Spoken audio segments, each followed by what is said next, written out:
자, 이제 이불 계시고요.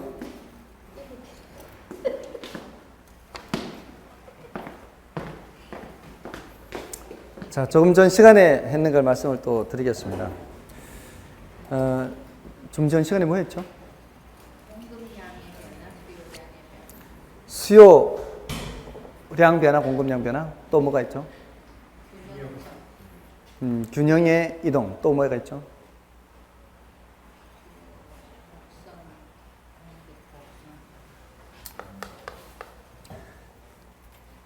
수요량 변화, 수요 변화와 공급량 변화, 공급 변화.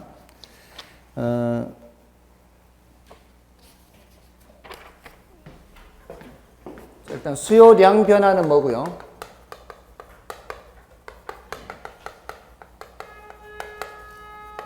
공급량 변화, 공급 변화.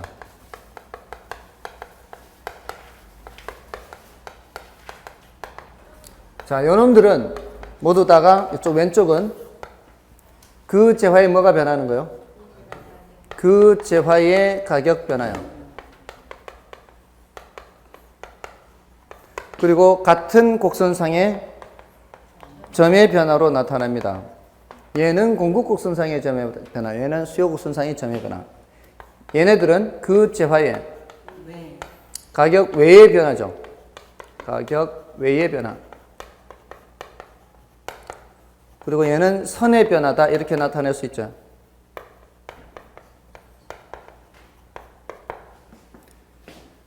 다음에 이제 균형의 결정이요. 균형은 어디서 결정이 돼요? 수요하고자 하는 양과 공급하고자 하는 양이 같을 때 결정되죠. 수요량이 더 많은 걸 뭐라 그래요? 초과수요. 공급량이 더 많은 거를 초과 공급하죠. 초과 수요일 때는 가격이 어떻게 되고요? 초과 수요일 때는 수요가 더 많은 거니까 가격이 올라가고요. 초과 공급일 때는 가격이 내려가서 균형으로 가는 겁니다. 자, 그게 이렇게 되는 거죠. 이 상태는 초과 수요, 초과 공급. 초과 공급. 이때는 가격이 내려가서 이쪽으로 가는 거고요. 이때는 초과 수요, 초과 공급. 초과 수요. 수요가 더 많으니까 여기까지가 공급이고 여기까지가 수요죠. 이때는 가격이 올라가서 균형으로 가는 거죠. 이게 균형이라고요. 균형점.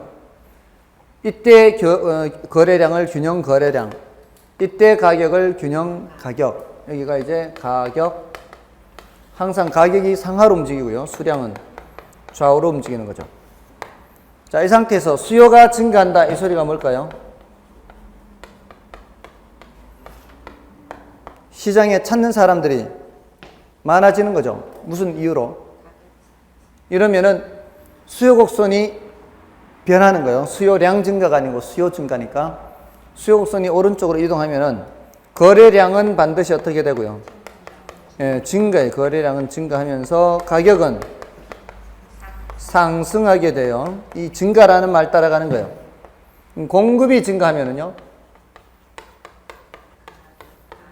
거래량 증가하는 거는 그대로 가죠. 근데 가격은 어떻게 된다고요? 하락. 이런 식으로 수요 감소, 공급 감소도 이런 식으로 판단할 수가 있다 이 말이에요. 아시겠죠? 여기 이제 도식화가 되는 거예요. 됐나요? 오늘은 이 정도만 해도 충분하다고요.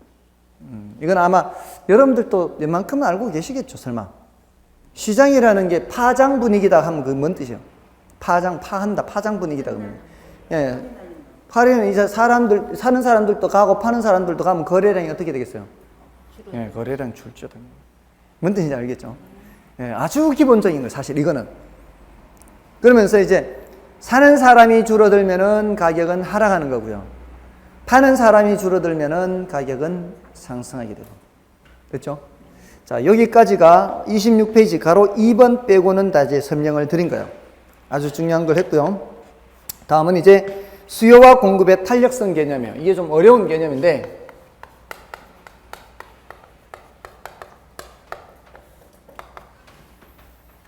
탄력성 하면은 이제 우리 왜 공 같은 걸 튀겼을 때 탄력성이 크다 그러면은 많이 튀기는 거고요.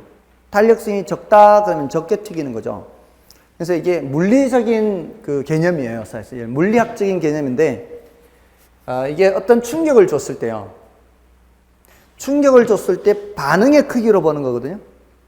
그 반응의 크기가 크면 탄력적이다. 반응의 크기가 작으면 비탄력적이다인데 지금 우리는 어떤 충격과 어떤 반응을 보려는가 하면은 앞에서 수요량에 영향을 미치는 요인이 뭐가 있었어요? 수요 결정 요인이 있었죠. 그 중에서 가격이 변할 때 수요량이 변한다 그랬죠. 소득이 변할 때 수요량이 변한다 그랬죠. 또 관련재 가격이 변할 때 수요량이 변한다 그랬죠. 맞나요? 뭐가 충격이고 뭐가 결과예요? 뭐가 반응이에요? 얘네들이 충격을 주면은 얘가 반응이 나타나죠. 그러니까 결국은 탄력성이라는 것은 얘가 얼만큼 변하는지를 보는 거예요. 반응이 얼마나 크게 변하는지를 보는 거니까. 아시겠어요? 그래서 앞으로 탄력성 하면은 수량 변화의 크기다 이렇게 개념을 잡으세요. 수량 변화 크기. 수량이 수요량이든 공급량이든 수량이란 말이에요. 수요량이든 공급량이든 수량이에요. 그 수량이 얼마나 많이 변하느냐 적게 변하느냐 이걸 보려는 거예요. 자, 왜냐면 자 보세요. 자, 우리가 먹는 식품들 있죠. 우리가 먹는 식품 가격이 1,000원 하던 것이 2,000원으로 뛰었어요. 더블로 뛰었어요. 그거하고 1,000원 하던 액세서리가 2,000원으로 뛰었어요. 둘 다 더블로 뛰었어요. 자, 그러면 가격이 이제 더블로 뛰었다니 이제 둘 다 올랐다는 얘기죠. 가격이 오르면 수요량이 줄겠죠. 맞잖아요. 근데 우리가 먹는 뭐 쌀이라든가 식품의 수요량이 더 많이 줄까요? 액세서리 수요량이 더 많이 줄까요? 어떤 게 영향을 더 크게 받을까요? 수량 변화가 어떤 게 더 클까요? 액세서리가 수량 변화가 크겠죠. 맞나요? 사람에 따라서 사치를 좋아하는 사람. 물론 그럴 수 있죠. 사람에 따라 다를 수 있지만 그런 정신세계가 남다른 사람들은 생각하지 마시고 일단은 대부분의 사람을 생각하는 거예요. 그런 사람까지 생각하면 이제 공부하기가 팍팍해지는 거예요. 자, 그러면 가격이 하락했어요. 이제는 500원으로 1,000원 하던 쌀 가격이 한 대 1,000원 하던 쌀 가격이 500원으로 하락했어요. 1,000원 하던 액세서리 가격이 500원으로 하락했어요. 수요량이 늘겠죠. 보통은 쌀 수요량도 늘 거고 액세서리 수요량도 늘겠죠. 어떤 게 더 많이 늘까요? 액세서리. 쌀 가격이 하락하면 이제 배 터지게 먹는다 이거죠. 이런 정신세계가 남다른 사람들은 일단 열애를 하고요. 대화하기 싫어. 우리가 먹는 식품은 가격이 올라간다고 크게 줄이지도 않고요. 줄여도 조금 줄이고요. 가격이 하락한다고 해서 배 터지게 먹는 것도 아니라고요. 늘려도 조금 늘려요. 뭔 뜻인지 아시겠죠? 우리가 먹는 식품은 수량 변화가 작은 재화예요. 작은 재화. 늘어도 조금 늘고 줄어도 조금 준다고 이게 변화폭이 별로 없다고요. 이런 재화도 있지만 이 액세서리 같은 이런 것들은 더블 해버리면 안 사면 그만이고 이거 반값이네 하면 막 2배 이상도 살 수도 있고 맞죠?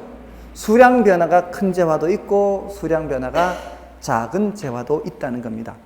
근데 대부분의 문제가 되는 것은 수량 변화가 작은 재화가 문제예요. 이런 재화는 정부의 정책 대상이 되는 재화들이에요. 나중에 그런 것들을 다 탄력성 가지고 설명을 해요. 탄력성을 알면 그런 것들이 훨씬 설명하기가 쉽거든요. 그래서 탄력성을 공부하는 거예요. 됐나요? 자, 그런데 제가 방금은 이 비교하기 쉽게 똑같이 1,000원짜리를 얘기를 했어요. 1,000원짜리가 2,000원 되는 거, 이것도 1,000원짜리가 2,000원 되는 거 이렇게 말씀을 드렸단 말이에요. 그러면 모든 재화의 가격이 똑같지가 않잖아요. 1,000원짜리가 2,000원 된 거하고 얼마 올랐어요? 1,000원 올랐죠. 10,000원짜리가 12,000원 됐어요. 얼마 올랐어요? 2,000원 올랐죠. 얘는 1,000원 올랐고 얘는 2,000원 올랐으니까 얘가 훨씬 많이 올랐네? 이러면 될까요? 안 되겠죠. 왜요? 비율로 따져야 된다는 거죠. 비율로. 그러니까 1,000원짜리가 2,000원 된 건 100% 올랐지만 10,000원짜리가 12,000원 올라간 것은 금액으로는 2,000원이지만 퍼센트로는 20%밖에 안 올랐어요. 뭔 뜻인지 아시겠죠? 그러니까 우리는 금액으로 얘기를 하면 안 되고 뭘로 해야 돼요? 퍼센트로 항상. 퍼센트로 해야 돼요. 퍼센트로. 그래야만 비교가 돼요. 가격 수준이 서로 다른 재화들이기 때문에 퍼센트로 얘기해야만 이게 비교가 된다고요. 그래서 이 탄력성 얘기할 때는 항상 퍼센트로 얘기해요. 퍼센트로. 근데 가격이 변할 때도 수요량 변하잖아요. 요거를 수요의 가격 탄력성 그래요. 수요의 가격 탄력성. 소득이 변해도 수요량이 변하죠. 그럴 때는 뭐라고 얘기하고요? 수요의 소득 탄력성 해요. 관련재 가격이 변할 때 수요량이 변할 수 있죠. 자, 이 관련재 가격은 제가 아까 사과를 예를 들었죠. 사과 수요량에 누구도 영향을 미쳤어요? 귤 가격이 영향을 미치죠.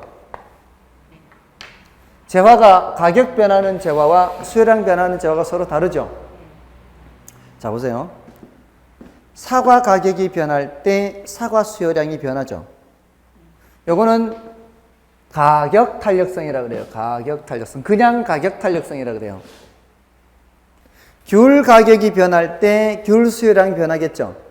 이것도 무슨 탄력성? 귤이라는 재화 수요의 가격 탄력성이 그냥.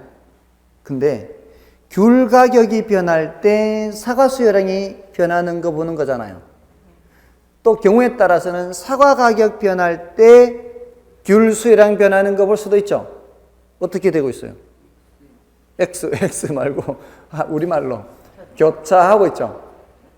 교차 탄력성이라 그래요. 교차 탄력성. 됐어요? 그래서 X제 가격 변화에 대한 Y제 수요량의 교차 탄력성 그래요. 수요의 무슨 탄력성? 수요의 교차 탄력성 그래요. 교차. 자, 몇 가지 있어요? 3가지죠. 이 3가지가 아까 수요 결정 요인에서 중요하다고 했다는 그 3가지 있죠. 그대로 나오는 거예요. 그 다음에 이제 공급의 가격 탄력성. 공급은 가격 탄력성밖에 없어요. 공급의 가격 탄력성. 됐나요? 자, 근데 이거를 어떻게 한다고요? 이제 공식이 있는데,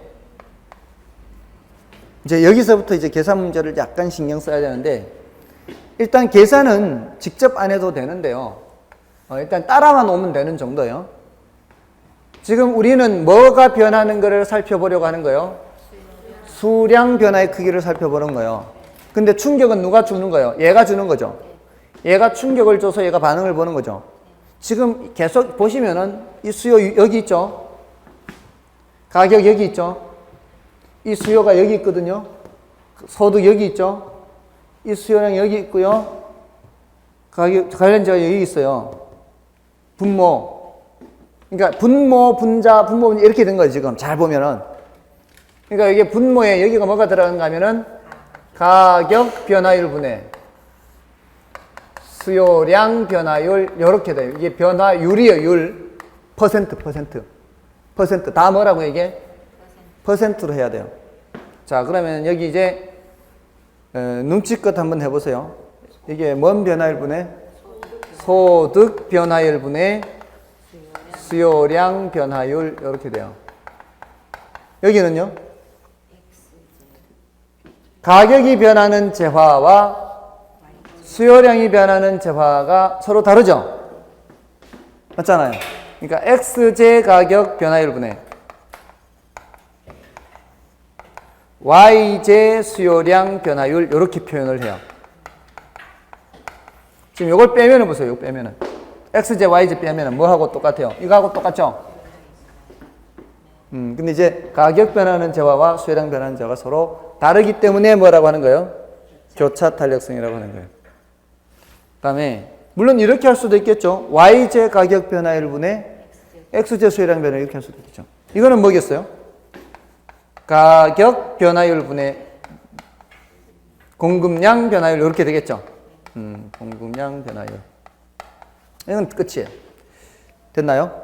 자, 그런데 자, 우리 교재에 그 27페이지 가격 탄력성 측정에서 수요의 탄력성 했잖아요.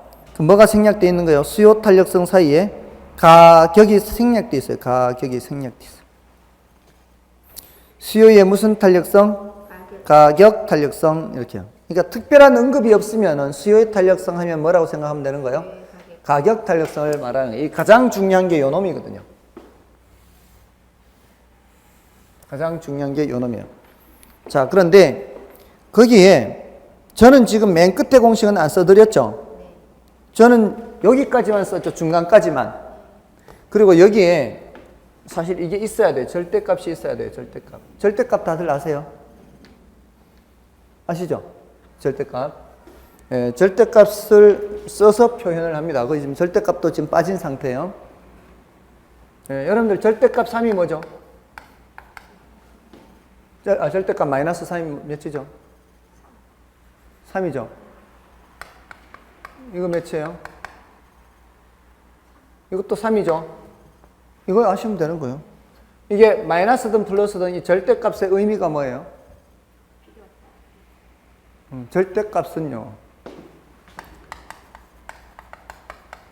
이 절대값은 뜻이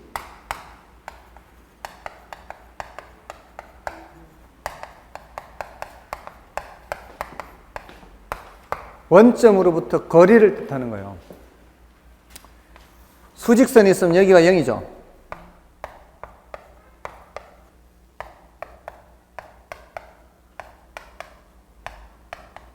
자, 이렇게 했어요. 자, 서울이 있습니다. 남쪽으로 30km 지점에 수원이 있어요. 북쪽으로 30km 지점에 의정부가 있어요. 예를 들어. 그러면 서울에서 의정부까지 몇 킬로? 30km. 서울에서 수원까지 몇 킬로? 마이너스 30km. 이렇게 얘기 안 하죠? 거리 얘기할 때는 플러스 마이너스를 떼고 얘기한다고요. 그러니까 마이너스 3 지점까지 거리가 몇이에요? 3입니다. 플러스 3 지점까지 거리가 몇이에요? 3입니다. 이렇게 되는 거예요. 아시겠어요? 절대값의 의미는 원점에서부터의 거리를 묻는 것이기 때문에 이거든 원점으로부터 거리는 같다. 이렇게 되는 거예요. 자, 이건 참고로 이제 하고 지나가는 거예요. 자, 요거 절대값을 씌우는 이유는 나중에 말씀드릴게요. 이게 왜 여기는 안 씌우고 여기만 씌우는지는 나중에 할 거니까 일단은 어떻게 받아들이시라고요. 이거는 지금 조금은 말씀드릴 수 있겠다. 조금은 말씀드릴 수 있어요. 이거는 아까 수요 법칙 했었죠. 수요 법칙 했잖아요. 수요 법칙이 뭐였죠? 가격이 올라가면은 수량이 내려가는 거죠. 가격이 내려가면은 수요량이 올라가죠. 자, 가격 변하는 게 분모로 가요? 분자로 가요? 분모죠. 수요량 변하는 게 분자, 분모. 분자죠. 맞나요? 자, 이제 여러분들이 제가 밴드에도 이제 올리겠지만, 이미 올려져 있는 것도 있지만, 수학의 기초적인 것도 다 설명을 드려요. 예, 지금 이 수업 시간에는 일일이 다 말씀 못 드리지만, 그런 데에는 보충학습으로 이렇게 올려드리는데, 플러스 3분의 마이너스 6 하면 이게 뭐예요? 2예요, 마이너스예요? 플러스 3분의 마이너스 6 하면 마이너스 2죠. 마이너스 3분의 플러스 6 하면요? 부호는 마이너스 2잖아요.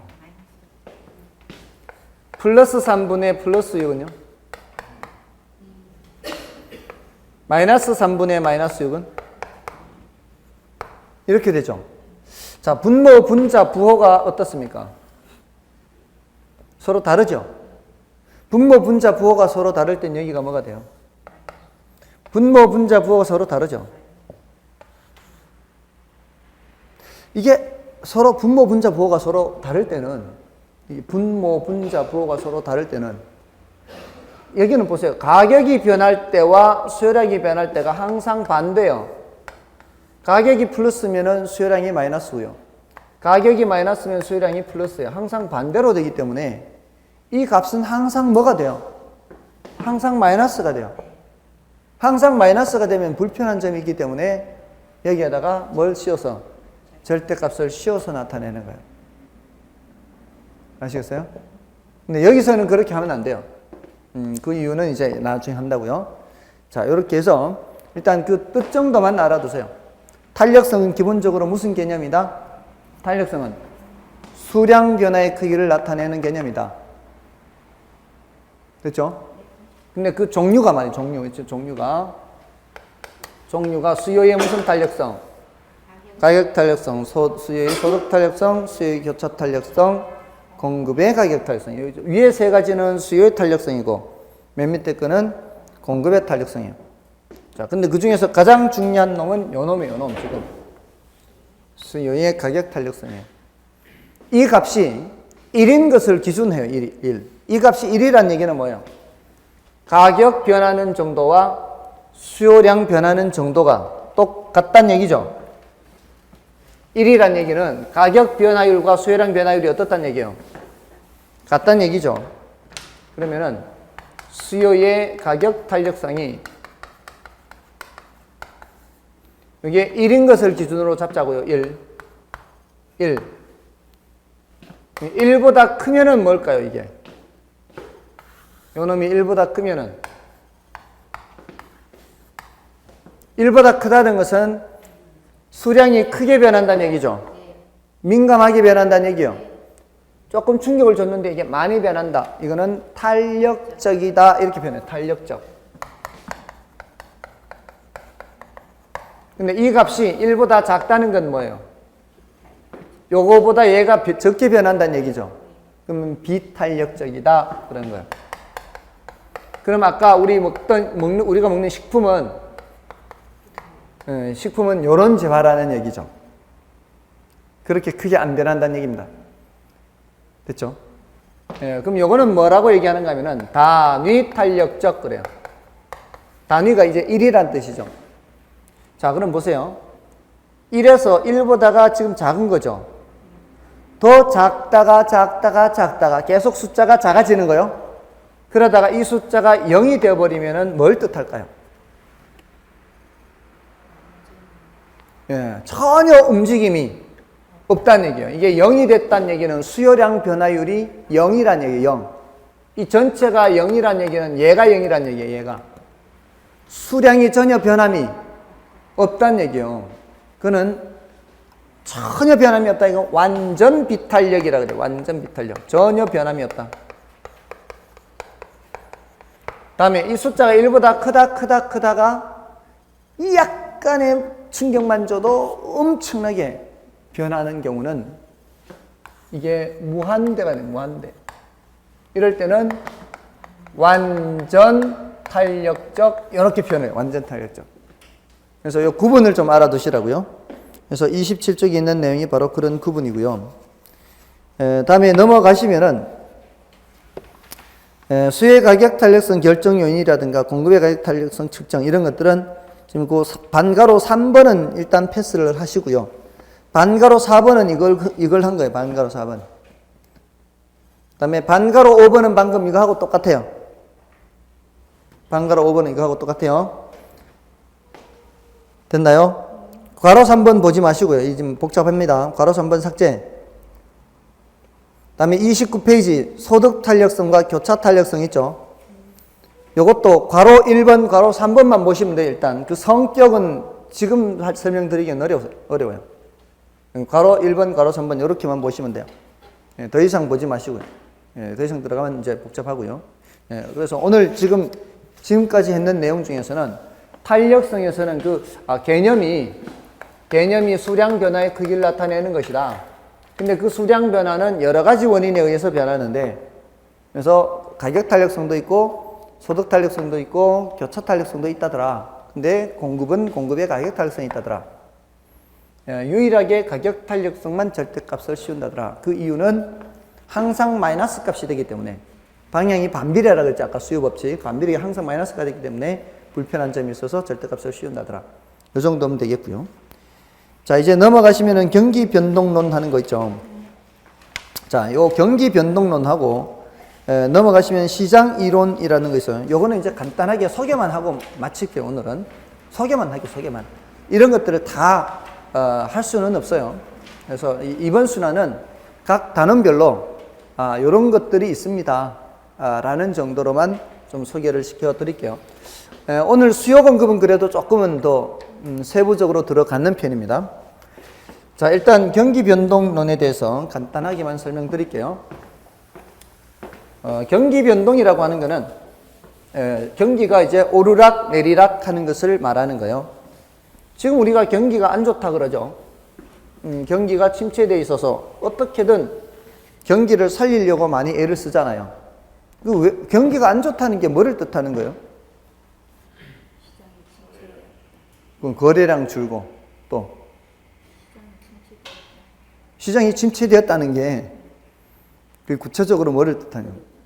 거래량이 줄고 거래량만 주는 거예요. 거래량만 주는 게 아니고요. 그러니까 수요가 별로 없다는 게 지금 거래가 안 된다는 얘기 아니에요. 그게요, 반드시 실물 생산도 살펴봐야 돼요. 실물 생산. 물론 거래량이 줄면 경기가 분명히 안 좋아지는 부분이 있을 겁니다. 자, 그럼 거꾸로 거래량이 늘어난다고 경기가 좋냐? 그건 또 한번 생각해 봐야 돼요. 자, 여러분들 한번 이렇게 생각하세요. 우리 부동산 쪽만 생각하지 마시고, 우리가 경기가 좋다 그러면은 나타나는 그 한번 머릿속에 연상되는 모습들 생각해 보세요. 경기가 좋으면 어떤 현상들이 나타나는지, 우리 사회에. 돈을 많이 벌어서. 그래서요. 소비가 활성화되고, 그럼 소비가 활성화된다는 거는 생산도 되지도 않는데 소비를 많이 할 수 있을까요? 생산도 늘어야 되겠죠. 여러분 생각해 보세요. 경기가 좋아진다는 것은 더 많이 번 돈으로 작년보다는 더 많은 뭔가를 소비를 한다는 얘기 아닌가요? 외식 한 번 할 거 2번 하고, 소고기 한 번 사 먹을 거 2번 사 먹고, 여행 한 번 갈 거 2번 가는 거고요. 티코 타던 거 그랜저 타는 거고. 자, 그러려면 나만 그런 거예요? 경기가 좋은 게? 전체 사회가 다 그래야 될 거 아니에요? 사회가 전체적으로 다 그러려면은 그 더 소비하는 것들이 어디서 나타나는 거예요? 하늘에서 뚝 떨어지는 거예요? 그 사회에서 생산을 해야지, 그 사회에서. 경기가 좋아질 때는 반드시 실물 생산이 늘어나야 됩니다. 실물 생산이 늘어나지 않고 경기가 좋아지는 것은 절대로 있을 수가 없습니다. 자, 그래서 거래 건수가 늘어나는 것만 봐가지고는 좀 부족해요. 그 거래가 기존에 지어진 주택 선박김하는 거래는 경기 좋은 거 아니에요. 건설사에서 반드시 더 착공을 많이 해서 더 많이 지어야 되는 겁니다. 아시겠죠? 자, 그게 뭐냐면 우리 경제 성장률 해서 GNP가 또는 GDP가 3점 몇 프로다, 2점 몇 프로다 이렇게 하는 얘기가 뭐예요? 그게 바로 생산을 기준으로 하는 얘기입니다. 작년에 비해서 평균적으로 이런 것들이 2점 몇 프로 더 생산이 된다는 얘기입니다. 그게 경제 성장률 2점 몇 프로의 의미입니다. 물론 모든 분야에서 똑같이 2점 몇 프로가 성장하는 게 아니에요. 어떤 분야는 한 5% 성장하고 어떤 분야는 마이너스가 될 수도 있어요. 사양산업이라는 거 있죠. 연탄 이런 건 옛날에 비해서 점점 줄고 있잖아요. 그런 것들은 성장률이 마이너스예요. 근데 다른 분야가 많이 크니까 그런 걸 벌충하고도 평균적으로는 3% 이렇게 되는 거예요. 됐나요? 자, 그래서 경기 변동이라고 하는 것은 그러한 경기 변동이라고 하는 것은 그런 실물 생산이 오르락 내리락 변하는 거죠. 이렇게 오르락 내리락 변하는 게 경기 변동입니다. 근데 장기적으로는 어떻습니까? 지금 오르락 내리락 하면서 결국 어떻게 되고 있어요? 올라가고 있죠. 장기적으로는 쭉 올라가는 거예요. 자, 그래서 이런 변화를 장기 변동이라 하고요. 이런 변동을 순환한다 그래요. 순환. 그래서 이 경기 변동에는 순환 변동도 있고요. 이런 장기 변동도 있고요.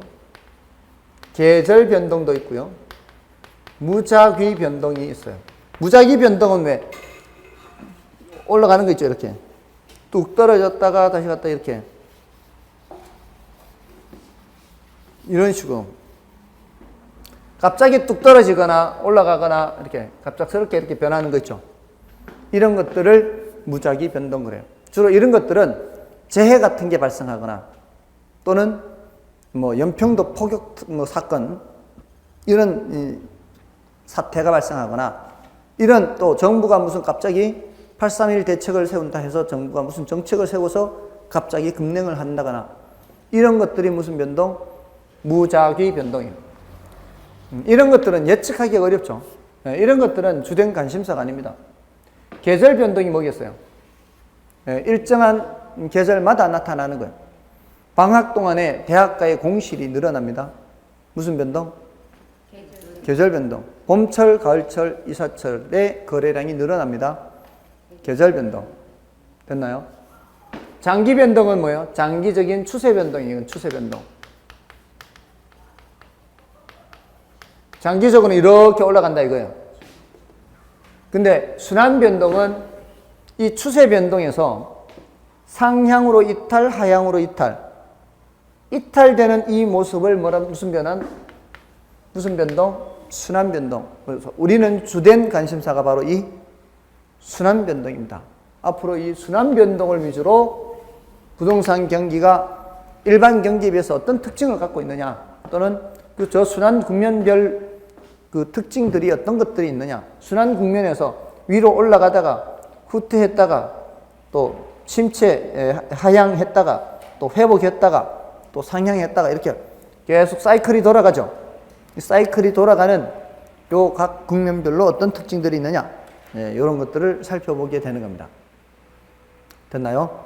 자, 그래서 중요한 거는 뭔가 하면은 지금 앞에 있는 30쪽이나 31쪽에 있는 것들은 좀 서론에 해당하는 것들이고요.